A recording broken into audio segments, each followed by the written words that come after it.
Vote মহরণে নামতে চলেছে all India আর্য মহাসভা নামে নতুন একটি রাজনৈতিক দল। অনুকূল চন্দ্রের ধর্মীয় সংস্থার সৎসঙ্গ আদর্শে বিশ্বাসী নতুন এই রাজনৈতিক দলটি আজ কলকাতা প্রেস ক্লাবে আয়োজিত এক সাংবাদিক সম্মেলনে অল ইন্ডিয়া আর্য মহাসভা যাত্রা শুরু হলো। আগামী লোকসভায় মোট 12 থেকে 15টি আসনে লড়াই করবে এই দল, এমনটাই জানিয়েছেন জাতীয় অধ্যক্ষ বিভাস চন্দ্র অধিকারী। আপাতত জঙ্গিপুর, হাওড়া সদর, হুগলি, কৃষ্ণনগর, মুর্শিদাবাদ সহ বিভিন্ন লোকসভায় লড়বে দলের প্রার্থীরা। এর সাথে সাথে পশ্চিমবঙ্গ বিধানসভার আওতাধীন বরানগর বিধানসভা কেন্দ্রে যে উপনির্বাচন হবে সেখানেও তারা প্রতিদ্বন্দ্বিতা করতে চলেছে।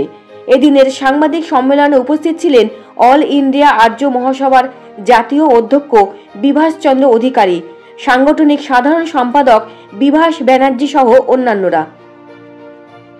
গোটা ভারতবর্ষ জুড়ে এটাই উদ্দেশ্য, আমাদের ইচ্ছা ছিল মোটামুটি 15টা পাঠিয়ে দেবো, কিন্তু এখনো পর্যন্ত প্রচুর নাম জমা পড়েছে। তাদের অ্যাপ্লিকেশন গুলো আন্ডার কনসিডারেশন আছে। 15টা বেশি দেওয়ার ইচ্ছা নাই, এখন দেখা যাক পার্টি কেমন জোটে। আমরা হুগলি, নদিয়া, মুর্শিদাবাদ, হাওড়া, বীরভূম, কলকাতা। দেখুন, না জিতলেও আর্য সংস্কৃতির যে একটা আবহাওয়া তৈরি হচ্ছে, এটাই সবচেয়ে বড় লাভ আমাদের।